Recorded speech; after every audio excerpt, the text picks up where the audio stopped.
Bringing it on home, John B. Have you ever seen that show? No, John B? Yeah, it's It's a cartoon? Outer Banks. No, it's Oh, not. Outer Banks. Yes, I Yeah, did. yeah. I haven't Bring it on watched it. home, John B. I watched the first season, which was really good, Yeah. and then the second one came along, and I don't know, I just maybe it lost I think we watched the second season. I don't know, but I remember. That's all I remember about the second season is bring it on home, John B. I don't remember that part. I probably didn't watch it. It's season 2. So, all right, you ready? So we have talked almost an hour at this point, and we've only gotten one page in, so we're going to skip around a little bit, okay? Sounds good. But I think we've had some really good conversations that need to be said and need to be heard and need to be talked about. And who cares if we piss people off, right? Won't be the first or the last. Okay.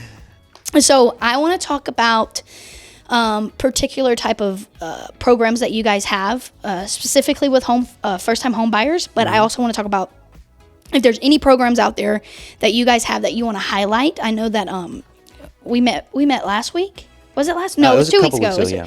And we talked about 100% financing programs and things like that. So I want to talk about all the programs you have, what you're super excited about, the ones that you're seeing the most benefit for the buyers, and just your opinion. Okay, so this is probably like a 2-hour show. If I wanted to cover everything in depth, right? We'll touch on it, Yeah, and then we'll we'll bring you back and have more in depth. So many people still think that you need 20% down to buy a house. Yeah. I run into those questions, not every day, but it's quite often, and it's a huge misconception. You do not need 20% down. You don't need 5. Maybe back in the day, right? You don't even need 5 sometimes. Yeah, right. So 100% financing still, it does exist. And there are many programs that offer that kind of financing. So the first and probably most popular one for 100% financing would be a VA loan for our veterans, active duty or veterans. So and that's probably the best loan type, and it's got so many advantages. Say it again one time for the people in the back. It's going to be the best loan type it is. That's out there. Woo! And it's a benefit, right? You all have earned, the veterans have earned those benefits, and absolutely you need to take advantage of those benefits because you've earned them.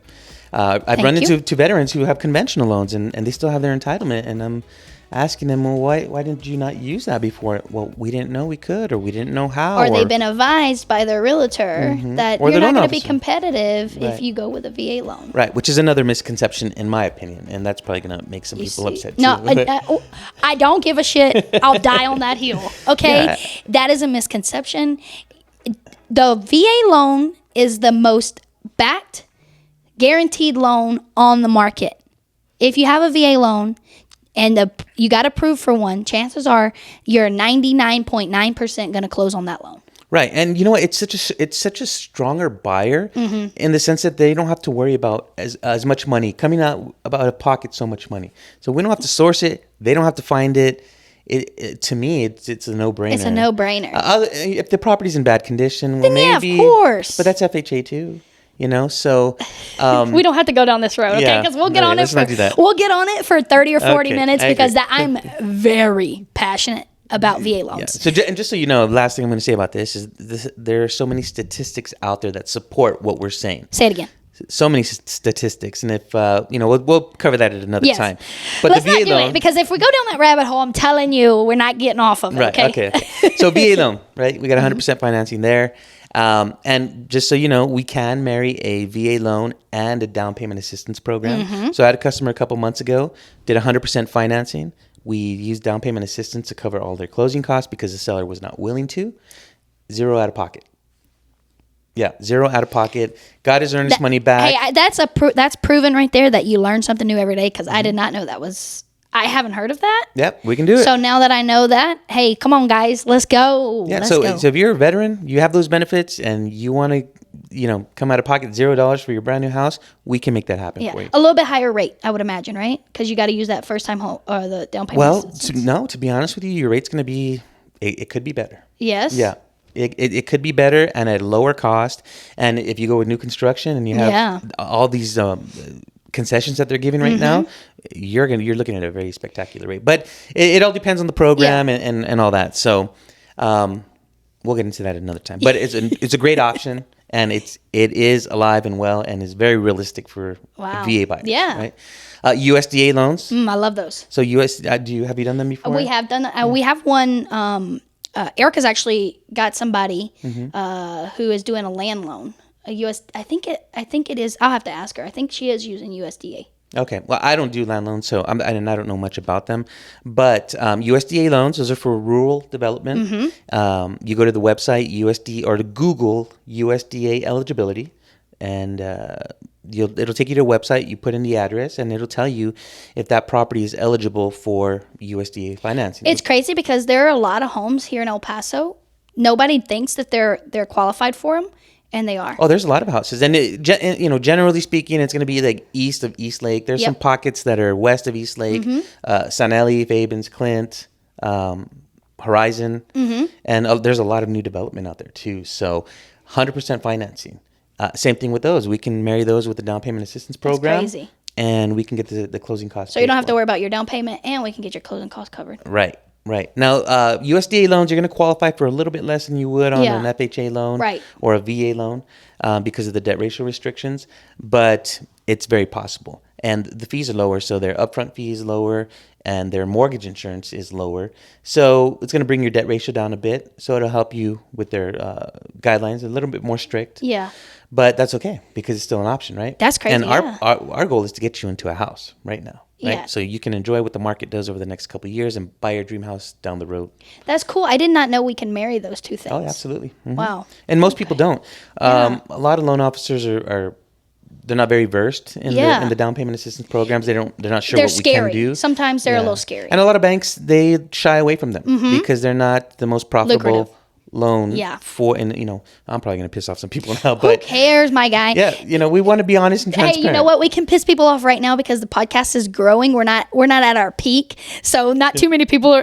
Not a lot of people. The people you're going to piss off won't listen because they don't like me anyways. Okay, so we'll just have to repost this in a couple of years, right? Yeah. I'll just when I really want to piss people off, I'll just say, you know what? That podcast I did with Ryan at the very beginning, I want to do it. I'm going to put it right. Yeah. But banks will shy away from those because they're not profitable for the branch, right? So they may tell you no, but it's still a viable option. Yeah. And a good one. So USDA, FHA, we can do down payment assistance. We have programs that are funded by the state of Texas. One of them is, we call it TSHAC, and the other one is TDHCA. Now, they each come with their own guidelines and overlays and rate offerings and down payment offerings. Basically, how they work is you choose how much of an option you need, anywhere between 2 and 5% of down payment assistance.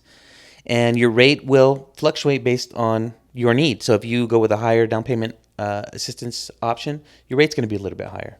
If you go with the lower one, it's going to be lower. And if you don't want to take the money, but you want to take advantage of a great rate, I think today they're in the 5.625. That's crazy. So if you have your own down payment, you don't need their funds, but you want to enjoy the low rate that they're going to offer you, we can be at I think it's 5.625 today at no cost, which is huge. That's massive. That's huge. So and what do they have to do to qualify for that? So is that a hard question? I know. No, okay. No, it's not.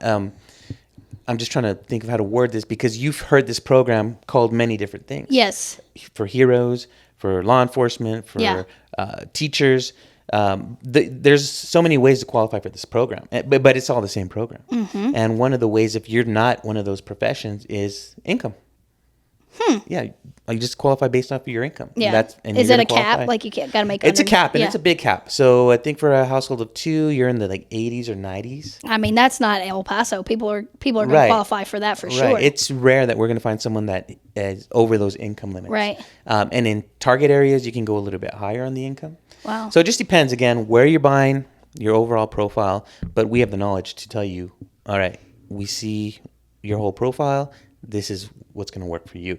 Now, we do run into those people who are making over the income limit. And by the way, that income limit is based on family size too. So you have a bigger family, you're going to get a bit 120, 130,000, whatever the cap is. But if you do make over that income limit, though, we have a great in-house product, 100% FHA loan. Oh, you were telling me about this. Yeah, this one's amazing. This is really good for new construction where you have, or any seller who's willing to pay 3 to 6% of your closing costs, because on this program we can use any concessions that we have left over. We can use them to buy down the rate. That's crazy. On TDHCA and TSHAC, you cannot buy down the Yeah, rate. yeah. So I closed one of these loans recently, and the customer was at I think 6.125, something like that, with the seller contribution, 100% financing, and they got all their earnest money back. So zero out of pocket. Yeah. Of course, they've got some initial investments to Yeah. make, like your earnest money, but you're going to get that back if you have enough seller contribution. Your inspection. Inspections, your appraisal, Yeah. you're going to pay that up front, but again, we'll reimburse you if the seller's Not the covering inspection. Not the everything. Right, inspection. just the appraisal. Yeah, I got to make sure we say that. Right. The only money you're out of pocket for, whenever we say, I got to make this disclaimer. Yeah, Sorry. definitely. Whenever we say nothing out of pocket, that's actually not true, because if you do an inspection, that is always going to be out of your pocket because it's your peace of mind. You can choose not to do one. Not if I'm your realtor, I won't ever let you choose that. But just so that disclaimer, when we say that, that is the only thing non-refundable, because that is a third-party company that is doing it on your behalf, saying, we're going to look at this house. We're going to make sure this house is good. So when we say everything, no money out of pocket, just remember that is the one thing always, no matter what. If you pay for an inspection, you're not going to get that back. And I mean, I guess there's a way we could, but just be prepared that you're not getting that back. So that's about anywhere from $150 to $350. Right. And like I said, you will come out of pocket up front. Yeah. But if you have a seller to pay all your closing costs, you will get it refunded at the end of the transaction. Yeah. And the same thing for an appraisal, though. If the appraisal comes back low or reveals things about the house that your customer doesn't like and they decide to cancel, that's also non-refundable. Yes. If you don't go through with the house. Right? Yes. So just to put There's that out disclaimers for everything. there. Yeah. Unfortunately, we have a guys, I'm stack so of them. sorry. When Yeah. someone does a loan app, there's about 80 pages of Yeah. disclaimers. So. Okay, so where were we? We were at USDA. yes. We next one. We did TSHAC. 100% Yeah. FHA. Yeah. And that's a great product. So if you need any information That's on crazy. those, contact me. I or love Erica. that. Yeah. No, people don't know about it. We're gonna- And it's I such think- a tool for the times that we're in. Yeah, I'm gonna get a little bit more information from it for you, and then I'm gonna do like a video, I think, explaining it and pushing that out too, because that's something that I don't think a lot of people know exists. And that's in-house, correct? Right. Yeah. So- Now, a lot of companies are going to have some form Similarities, of this program. yeah. But I really like to utilize it, especially with new construction when they're Yeah. giving away the farm. It's such a great advantage for the customer. So now they're looking at a rate maybe at 6%, and there's a cap on these that you Right. can buy them down to. So you're not going to get them down to like the 4s Twos. like other lenders, Yeah. but like other programs, just because of the type of financing that it is.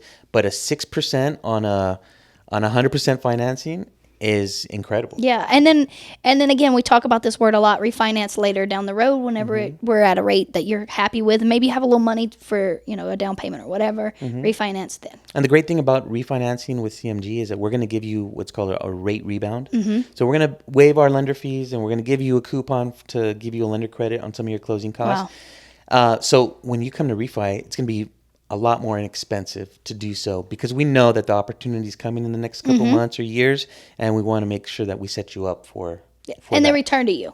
Yeah, That's the most important we thing. definitely want them to come back to CMG and for us to offer them that refinance. So, little off topic, but Sorry. it's good information, Yeah. right? What else? Oh, conventional loans. We can do 100% conventional loans. A lot of people don't That's know great. that. Yeah, that's really awesome. Yeah, so we'll do that with a down payment assistance program. A lot of loan officers aren't going to know that. They think it's only for FHA, but we can do them for. Is it a little conventional harder to loans. qualify? Do they have a lot? There are restrictions. Yeah, Yeah. The guidelines are a little bit tighter. Some of those. It's conventional, so it's always going to be tight. Right. It's going to be the hardest loan to qualify for in general. You're going to have a higher credit score. And unlike FHA or some of these other loan types, it's not just credit score driven. I've had customers who have a 740 score, Yeah. but they don't have credit depth. They don't have credit history. Yeah. And conventional relies on that. Yeah, because it's a big an part of the- investor-backed loan. Right. So, So- I mean, investors are not going to give you money if they don't think you're good for it. Right. You may have a good credit score because you have one account that you've paid on time for 2 months. Yeah. But we also want to see credit Longevity. history Yep. on conventional loans. But it's a great product. And the 100% financing is a great option as well.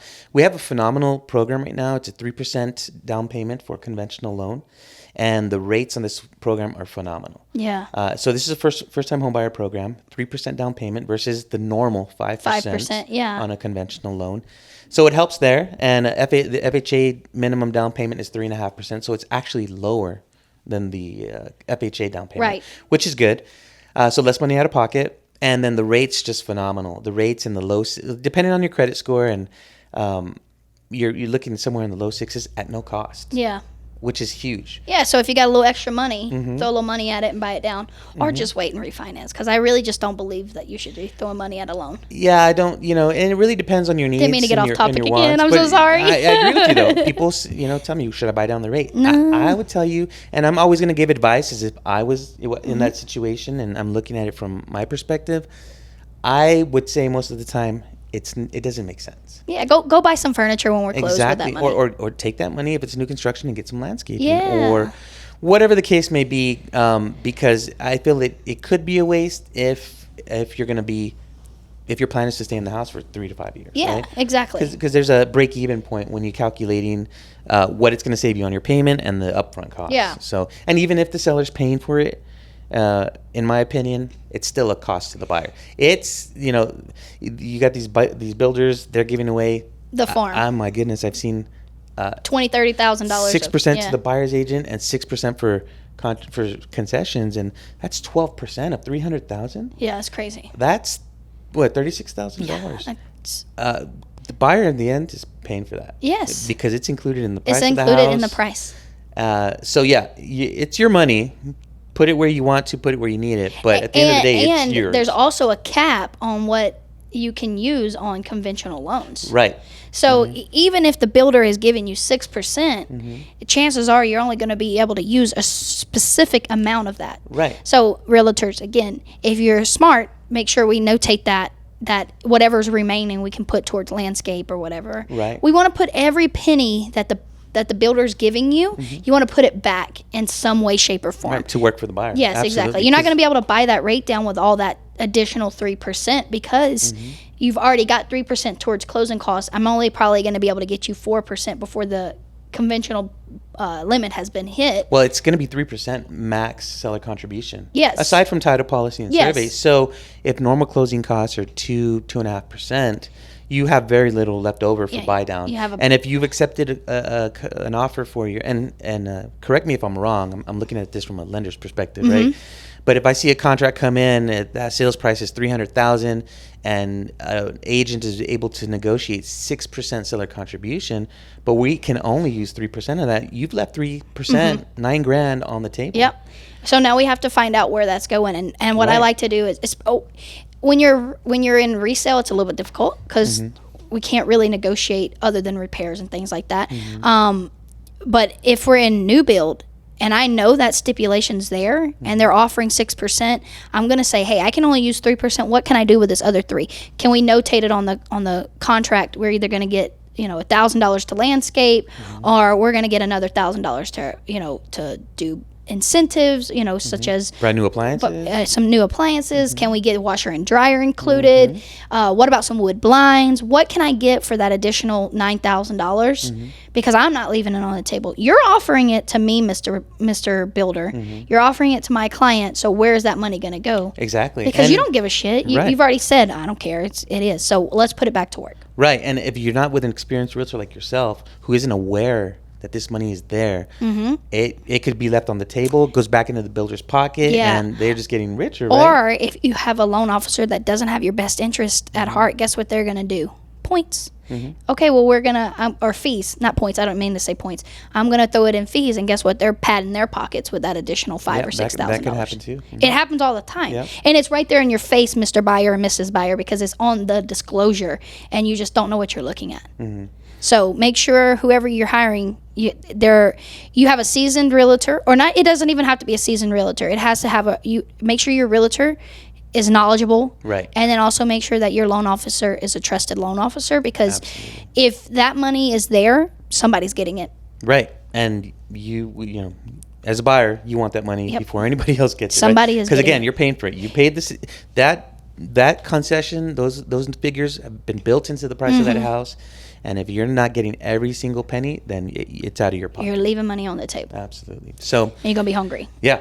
Okay. Conventional loans, so we can do 100% financing there. Now, of course, there are income guidelines and credit score guidelines and all that. So I'm not going to dive that deep into them. What else? What other loan types do we have? We have non-QM products. We've got bank statement products. Yeah. We've got bank statement loans. They're a little bit difficult, correct? they can be tricky. Yeah. Yeah. When do you think? Sorry, I didn't mean to interrupt you. No, it's okay. When do you think a bank statement loan is the better option for a buyer? We're going to see those a lot with self-employed buyers. Mm-hmm. Self-employed buyers where they are making money, but on paper they're not. Yeah. Right. They made $200,000 last year, and then they went to their tax preparer, and now after all of their expenses, they are making $10,000 for the year. I see that. Realtors are notorious for that. Really? I didn't know that. Yeah, I had no clue. But as a loan officer, we used to be 1099 employees, Yeah. or at least I was, and so I know what the end goal is when you're trying to make all those deductions. I don't want to pay him back. Right now, I'm a W-2 employee, so it's a lot different for me. Yeah. But if you're taking all these deductions, you have to look for a different loan type, which is going to cost you money. Mm-hmm. You're going to pay one way or the other, Mm-hmm. and you're going to pay with a higher down payment. I think a minimum is 10%. Mm-hmm. You got to have a much higher credit score, Mm-hmm. set in the 700s now, so it's going to be harder to qualify for. And then the rate's going to be, if you think 6s and 7s are high, And you're going to be in the 8s, 9s, and 8, 10s. 9, 10, right? Yeah. Depending on your situation. So you're going to pay. Yeah, but one way I or would the say other. you'd probably see that more with like investor types, maybe. Investors who really don't care what the rate is because they're not making the payment. Right? Yeah. They've got some family in the house paying off that mortgage for Mm-hmm. them. They've built it into their rent costs, so they really don't care. Yeah. But there are more upfront fees associated with it, and some say, hey, well, I'd rather pay a little bit more on this loan than pay the IRS X amount of dollars. Yeah, right? true. And it makes sense for them, Yeah. and it's still a great option. Somebody's getting the money. Yeah, it's IRS or the bank, one of the two. someone's gonna get it. Yeah. For those who are nervous about, we're going into another question. I guess I should have said that because I got to segue into something. All right, so we're going to jump off the program train and we're going to talk into emotions, I guess is probably the best way. So let me read you this question. For those who are nervous about qualifying for a mortgage in today's market, what advice would you give them? How do your company help them overcome these concerns and move forward with confidence? So I'd say the biggest hurdle is fear. Yeah. Fear of not qualifying, fear of not being able to afford it, fear of rejection, Mm-hmm. right? So most banks or some banks will say no, and that's it. Yeah. And not call you back. Yeah. And not give you any Not guidance. give you a plan, not give you Right. not tell you anything. Right. So fear, I think, is going to be the biggest one. When I talk to my customers, I hope that I come across as very encouraging, because it's never a no. It's just a not right now. Yeah. We can do a lot of these things to get you to that place in a couple of months, Mm-hmm. in a couple of weeks, in a couple of years. It depends. But everybody needs a place to live. And you're going to need a place to live for the rest of your life. Yeah. Right? So even if it takes a year or 2 years, you're going to want to buy a home. You're either gonna buy a home or you're gonna rent a home. Right. And Or buy chances someone are you're else's home, paying right? the same amount of money. Exactly. So fear and knowledge, just knowing what's out there, Mm-hmm. what's available, not listening to your aunt who bought a house 20 years ago. That's a different world. Yeah. We don't exist in that. Those She bought her house from a Sears magazine, okay? right. Yeah. For 10,000, but she's an expert and she told you what you need to do, but you'll listen to her, right? Yeah. And you won't listen to the guy who's been doing it for 23 years in today's market. Right. So step outside of your box, talk to people, get with a trusted realtor, get with a trusted lender, and find out where you're at, find out where your options are, and take that first step. That's always the hardest. Yeah. Once you're in it, then it starts to get exciting, Mm-hmm. right? Okay, well, I understand I can't do that now, but hey, in 6 months, if I do all this, you really think I could buy a house? Absolutely. Absolutely. And guess what? I'm going to be with you I'm gonna check on you every step of the way. every first of the month. I'm gonna say, did you pay your bills? Yeah, right. Did you do this? Did you do that? Yeah. And I'm going to be there with you as long as you're putting in the effort. work and the Yeah. effort. If I'm calling you and you're like, I can see you're kind of sidetracked, Yeah. and you're like, you know what, I'm really busy. I'll call you another time, and you don't. Then I'm gonna back off a bit and maybe check on you in a couple months, and maybe you're going through something in your life or whatever, and we'll follow up at a later time. But if I see that, man, you're answering my calls, you're calling me. Hey, Ryan, we got this done and this done. Good. Let's check those off our list. Now we're 3 months away instead of 6, and in a couple months I'm calling you, and you're like, hey, yeah, we did this, we paid this off, we did that. Great, man. We're seeing some progress. And then, in a month, we're calling you back, and now we're pulling credit, and your credit score has jumped a lot, and wow, you're a lot closer to your goal now. So I'm going to be there every step of the way. But getting off of the fence, there is no perfect time to buy. There's what is a perfect time for the buyer, right? Yeah. And of course that when your finances make sense, that's exactly, that's the right time to buy. Exactly. When the finance makes sense, right? And I'm gonna tell you what I think too, because I sometimes have crippling anxiety of the unknown, and I know a lot of people struggle with that. And so I tell people, what do you have to lose by just finding out if you can buy a house? What is it that you think that's going to do for you that's going to make it worse? Right. Because the answer is nothing. It's not going to do anything for you to make it worse. It may magnify the problems you already knew existed. Right. And it may make it be right there in your face that, yeah, you have a repo. Yeah, you owe that apartment complex $9,000 that you knew you owed and you forgot about. Come on, you didn't forget about it. This is putting this in your face so you understand that the only thing that is holding you back from being a homeowner is the person looking at you in the mirror. Right. And I think a lot of the fear from buyers comes from that what's the word? Stupidity of what we did in our 20s and what we did in our 18, and what 19, we didn't 20. do, right? Yeah, what we did and didn't do. And what I will tell you, my first house I bought when I was 29 or 30. I just was like a whim, dude. I mean, I woke up one day, I was like, I think I'm gonna buy a house. I went, did the whole process, probably did it the worst way I possibly could, right? I was not experienced. I was not educated. I did not know anything about anything at that time. My second house was a lot different because I was a realtor. Yeah. But both times, that fear was there of, oh my gosh, what are they gonna find? Oh my God, this is so embarrassing. Oh my God, I totally forgot to pay Spectrum. I didn't turn in my cable box, and that's what happened on my second house. I forgot to turn in my cable box, and there was a $160 charge that I got turned in that I did not know anything about. I didn't get a bill. That was super easy to fix, guys. I called, said, hey, here's my money. Boom. 2 days later, it was off my credit. Right, yeah. But that fear, even as someone who's a seasoned professional, and this is my job is to buy and sell homes for people. Even for me, that fear was there of, oh my gosh, this person's going to know the most intimate parts of my life, which is my finances. They're going to know that I pay too much money for pay-per-views, for fights. They're going to know I pay too much money for daggum video games. They're going to, yeah. And that is a true, like, people like me who have crippling anxiety on stupid shit that doesn't even matter to the real world and doesn't really matter to your life. That is what's going to go through your head. And I just need you to understand, if you're doing it, so am I. And I'm probably paying just as much, if not more, in pay-per-views and boxing matches and Sunday tickets and NFL and college football. And I do all that stuff. I'm into it. I spend way too much money. Way too much money. So if you're doing it, so am I. And I'm not going to judge you, because guess what? We're humans. And I'm going to tell you, maybe we should probably cut down on our spending a little bit for the next 5-6 months. But if you've done it, sir, so have I. Exactly. Yeah, exactly. We've all been there. We've all been there. So don't be scared. Yeah. And some of the, to touch on some of the things that you said, a repo is not going to disqualify you. And a lot of times these repos with big balances, these companies are charging those off. Yes. In my world, a charge off, we don't even count it against you. Yeah. It's going to impact your credit. Yes. But are you going to have to pay it off if it's charged off? Nope. Nope. Even if it's a collection, do you have to pay it off? No. We're going to hit you with the payment. but it's not going to disqualify you immediately.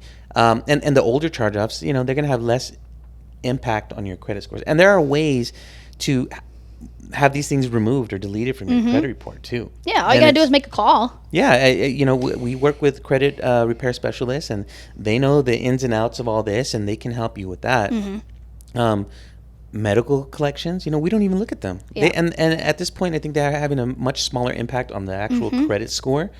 But if you have tens of thousands of dollars in medical debt collections, we're not going to count that against you. Yeah, I don't think any loan that gets counted against you. Right. So, and again, education, right? This is not their world. They don't deal with this on a daily basis. But a lot of these things that might be stopping you in your mind to us are like very insignificant, right? Yeah, have no impact on your buying power. Right. Even 30-day lates, those have a much bigger impact if they're newer. If they're older, it may not be impacting you as much. I think we talked about pretty much everything because now we talked about the programs. All right, so Ryan, I think that's going to bring an end to this beautiful podcast. I want to thank you so much for coming on. Is there any last things that you want to talk about or anything you want to say directly to the buyers that you can think of?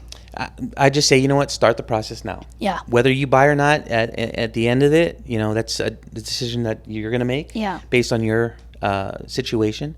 But at least know where you're at and take it from there. Yeah. Don't be afraid. I've been in the business for 23 years, so I've seen everything. A lot of it. You know, I've seen the worst of the worst and the best of the best. Yeah. And you're going to fall somewhere right in the middle. Exactly. So, and I'm going to help you. My job is not to judge. I don't get paid unless I help you buy a house, right? So that is my end goal, amongst other things, right? Because I got to make a living too. Yeah. But I would say just get in the game and let us help you. It's very easy to apply online. So technology is come into play over the last couple of years. So we can schedule an appointment if that's how you prefer. But you can do the application from the comfort of your own home. It takes about 15 minutes. You can upload your documents to our secure portal. And let the process begin. Yeah, and we'll review everything, and then we'll contact you with your options. If you don't want to start the process, but you have questions, you can contact me. I'd be happy to take your call and answer any questions that you have. Yeah. But don't delay. This is not something that can wait for the sake of your finances, for your family. So. Yeah. Well, there it is, guys. I am so happy that you came today. Thank you for having me. No, you're very welcome. I love having good conversations with people who have been in it longer than I have, but it also, I feel like we have like the same type of mentality when we're approaching this, which is buyer first, and me second, and you second, which basically means that I want to get the deal that's best for the buyer, not best for the transaction. Does that make sense? Yeah, hopefully absolutely. That makes sense. Yeah, absolutely. And I feel that you feel the same way about that. So I want to thank you again for coming on the podcast. Again, this is Ryan with CMG Home Loans, and we're going to have all of his information. It'll be somewhere. I don't know. We'll either put it here or we'll see where it's at. It's going to be everywhere probably. And I want to thank him, for coming, taking the time out. We've been here for 2 hours almost. And I think we probably had another hour of, this has been a really good conversation. And I can do this for several more hours if you want. Too. Anytime. Me too. Honestly, this is my favorite thing in the entire world, talking about real estate and giving knowledge out, because I think we don't, as an average person, the average person just does not know enough about real estate to be knowledgeable. And I think before you become a homeowner, you should have an understanding of what real estate really is. Absolutely. Because I don't want you paying the wrong person and hiring the wrong person and getting a deal that's not conducive for your success. So anyways, there it is. There's the podcast, guys. Hopefully you guys had you took away some really good information from it. Remember to like and subscribe, comment, leave us a review. I don't know, all that shit that we do. The more you comment, the more information we get to put out, and the more knowledge that gets spread out throughout, hopefully El Paso and even throughout the United States. So that is our goal. We're trying to reach 1,000 before the end of the year. That's a big goal on YouTube, but we'll see how that works. I hope you get there. I hope I do too. The goal is 1,000 on everything: Facebook, Instagram, TikTok, YouTube, Spotify, all that wonderful stuff. I think the closest one is Facebook. So if you guys want to go like, subscribe, and join the team, so to speak, please do that by all means. And we will see you on the next one. Remember, more knowledge today means more power tomorrow. So keep your brain open and keep that knowledge coming. And we'll see you on the next one. Bye. Bye.